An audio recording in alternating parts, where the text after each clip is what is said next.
M'dzina la Atate ndi la Mwana ndi la Mzimu oyera. Amen.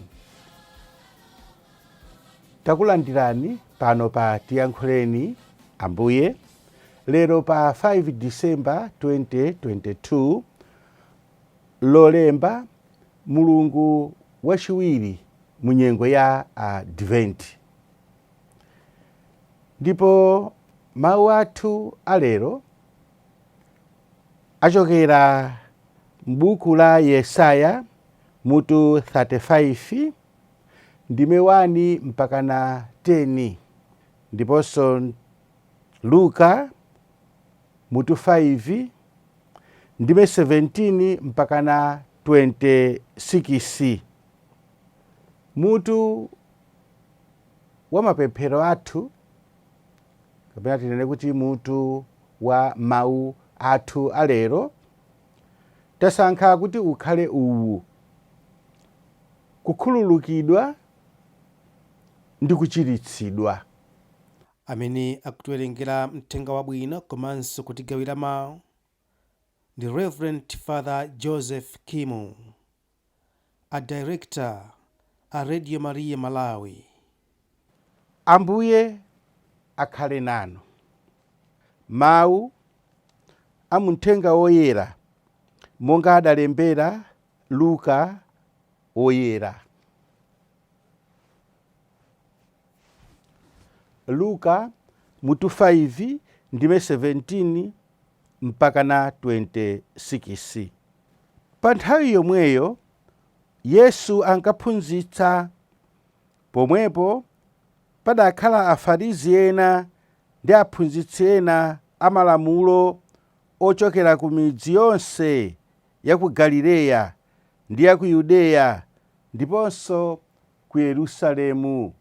Mphamvu zochokera kwa Ambuye zinali mwa Iye kuti azichizira odwala. Tsono kudafika anthu ena ndi munthu wina wofa ziwalo atamunyamulira pa machira. Adayesa kulowa naye m'nyumba kuti ankhazike pamaso pa Yesu, koma chifukwa anthu adachuluka sadapeze polowera naye. Motero adakwera pa denga nachotsapo mapale ena nkumusitsa ndi machira ake omwe, kumufikitsa pansi pakati pa anthu pamaso pa Yesu. Poona chikhulupiriro chawocho, Yesu adati, m'bale wanga, machimo ako akhululukidwa. Apo aphunzitsi amalamulo ndi Afarisi aja adayamba kudzifunsa mu mtima mwawo kuti, ndaninso kodi amene akunyoza Mulungu mwachipongweyu? Ndani angakhululukire machimo? Si Mulungu yekha kodi? Yesu adadziwa maganizo awo ndi adawafunsa kuti, bwanji mukuganiza zimenezo mu mtima mwanu? Chapafupi koposa nchiti kunena kuti machimo ako akhululukidwa, kapena kunena kuti dzuka yamba kuyenda? Koma kuti mudziwe kuti Mwana wa Munthu ali nazo mphamvu pansi pano zokhululukidwa machimo, onani. Pamenepo adawuza wofa ziwalo uja kuti, iwe ndikuti dzuka, tenga machira ako uzipita kumudzi.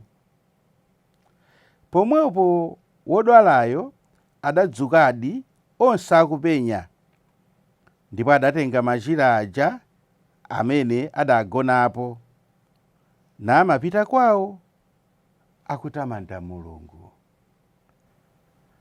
Anthu onse aja adazizwa kwambiri nayamba kutamanda Mulungu. Adagwidwa ndi mantha nati, taona zodabwitsa lero. Mthenga wa Ambuye. Ulemu kwa inu Ambuye Yesu Khristu. Abale ndalongo okondedwa, tili munyengo ya Advent, ndipo lero lolemba ndi mulungu wachiwiri wa Advent. Mawu amene tawerenga ochokera m'buku la Yesaya komanso m'buku la Luka, cholinga chake ndikuti atithandize kukonzekera bwino kubwera kwa Ambuye athu Yesu Khristu. Liwu lakuti Advent likuchokera ku chilankhulo cha Chilatini Adventus, kutanthauza kuti kubwera. Ndikuti wina wake wamkulu, wina wake wopambana ndithu, wina wake wofunikira m'moyo mwathu akubwera. Ndiye ifeyo takonzeka bwanji? N'chifukwa chake ndinasankha mutu wakuti kukhululukidwa ndi kuchiritsidwa. Mutu umenewu makamaka ndausankha kuchokera mawu a Muthenga Wabwino umene tawerenga kuchokera m'buku la Luka. Mwachidule, mawu oyamba amene tawerenga, mawu oyamba amene tawerenga akusonyeza zazikulu ndi zokoma zimene Mulungu atazachite pamene mpulumutsi adzabwera. Ayuda anali kumuyembekezera mpulumutsi kwa nthawi yayitali. Tsopano kodi mpulumutsiyo akazabwera azatani? Ndiye mneneri Yesaya akusonyeza zabwino zimene mpulumutsi ameneyu atazabweretsere muzithunzithunzi. Tiwerenge: chipululu ndi dziko lopanda madzi zidzasangalala, dziko lowuma lidzakondwa ndi kuchita maluwa. Ndi zithunzithunzi zabwino zosonyeza kuti zinthu sizinali bwino, koma tsopano chifukwa chakubwera kwa Mesiya ameneyu, chifukwa chakubwera kwa mpulumutsi ameneyu, zinthu tsopano zidzakhala bwino. Ndiye inu muganizire makamaka anthu amene anakhala mukapolo, anthu amene anakhala opsinjidwa, tsopano akulonjezedwa za mpulumutsi amene azawachotsa mukapolo umenewu. Komatu ukapolo umenewu si ukapolo wa thupi wokhayi, komanso ukapolo wa uzimu. N'chifukwa chake mutu wa ulaliki wathu ndanena kuti kukhululukidwa ndi kuchiritsidwa. Mawu a Muthenga Wabwino ndiye tikuona ubwino wa anyamata amene anali mzawo wa munthu wina amene anali pa chipsinjo, anali kudwala, anali wolumala. Akumutenga kupita naye kwa Ambuye Yesu kuti akamuchiritse. Ndi nthawi ya mpulumutsi, ndi nthawi ya Mesiya, ndi nthawi ya wozozedwa uja. Zabwino zimene Yesaya muchipangano chakale analosa kuti wozozedwa akazabwera azabweretsa zabwino za mtunduwu, amazilosa mu mafanizo osiyanasiyana, mu zizindikiro zosiyanasiyana.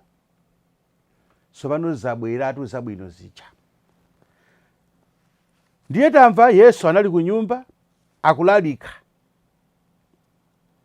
Atabwera anyamata aja, mawu oyamba amene Ambuye Yesu analankhula anati machimo ako akhululukidwa. Ndipo chifukwa cha mawu amenewa Afarisi ndi akuluakulu ena anapsa mtima kuti okhululukira machimo kodi ndiye ndani? Muyang'anitsitse pamenepo. Ambuye Yesu akuyamba ndi kumkhululukira munthu uja machimo. Koma anyamata aja pomupitisa kwa Ambuye Yesu sanaganize zoti akakhululukidwe machimo ayi, koma akachiritsidwe ku moyo wake wathupi. Pamenepo ndi pamene inu ndine tiyenera kuganizira makamaka za advent ameneyu, tiyenera kuganizira makamaka za amene akubwerayo, kuti kodi amene ndikundikirirayo, Yesu amene ndikundikirirayo, ndikufuna kuti azandichitire chiyani? Apa tikuona Yesu akuyamba kunchiritsa munthu machimo. Choncho chinthu choyambirira chikhale chimenecho. Advent yu kuti ndimuyende bwino, advent yu kuti ndithu ndimukondwerere bwino.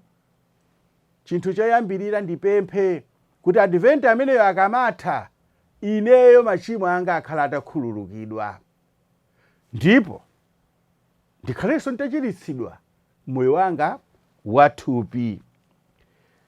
Timvetsetse bwinobwino, kwa Ayuda pa nthawi ya Ambuye Yesu ku Palestina kuja amalumikizitsa kuzunzika kwa munthu ndi kuchimwa, motero kuti munthu akamavutika amazifunsa kuti ndinachita tchimo lotani.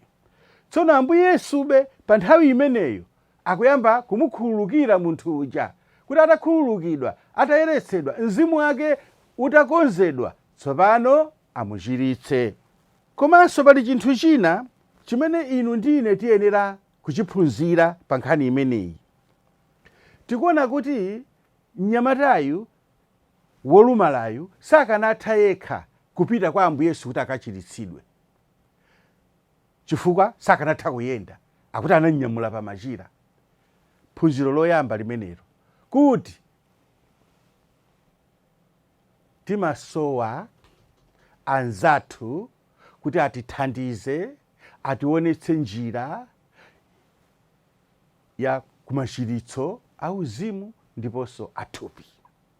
Choncho tiwathokoza anyamata amenewa chifukwa sanazikonde. Akanakhala ena akanena kuti ife tili bwinobwino, iyeyo ngati wolumala, ngati ali wolumala, mwina makolo ake anachimwa, mwina iye anachimwa, mmene amaganizira Ayuda ku Palestina kuja nthawi imeneyi. Koma anakhala ndi chidwi ndi chikondi kunyamula nzawo. Inunso ndine tiyang'anitsitse potizungulira, kaya ndi mbanja mwathu, kaya ndi kumphakati kwathu, kaya ndi pachalichi pathu, kaya ndi kuntchito kwathu, alipo wina kumenekoko amene akudwala mu uzimu komanso mu thupi. Ndipo ifeyo timadziwa, mwinanso timalankhula manong'onong'o, kuti aucheni aja, masiku ano aucheni. Koma kuti tikhale ndi mtima woti ndinyamule nzangayu kuti akakhululukidwe ndiponso akachiritsidwe mu uzimu ndiponso akachiritsidwe mu thupi. Choncho ndi phunziro lalikulu limenelolo limene ifeyo pa nthawi ya advent ino tiyenera kuzutsidwa ndi chidwi chimenechi. Komanso pa kunyamulidwa kwa munthu ameneyu kuti akachiritsidwe, tamva kuti kuchiritsidwa kwake anachiritsidwa chifukwa cha chikhulupiriro cha anzake aja. Apa tiyenera kumvetsetsa mphamvu ya mpingo, tiyenera kumvetsetsa udindo wa mpingo.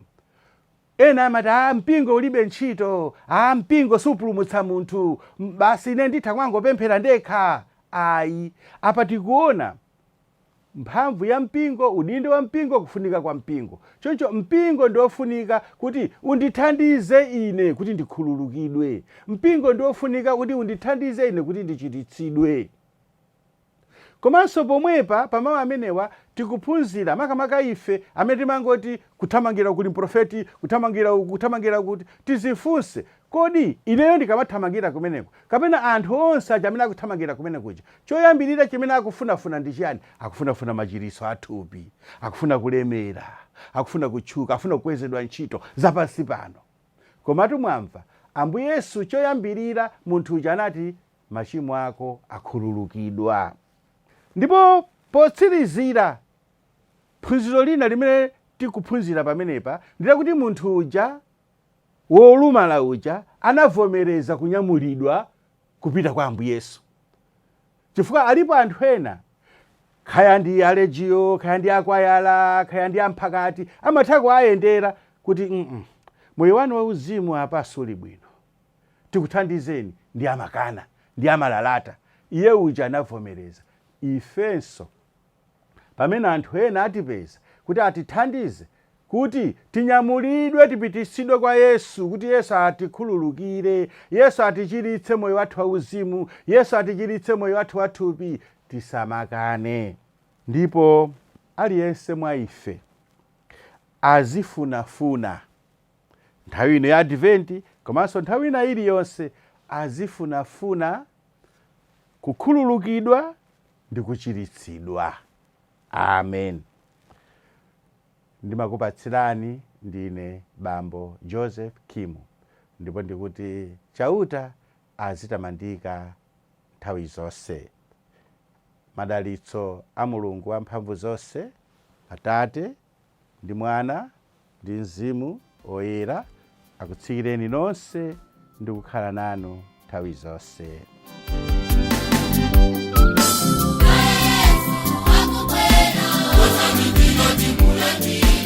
Akakona makoma bantu, kosa nitira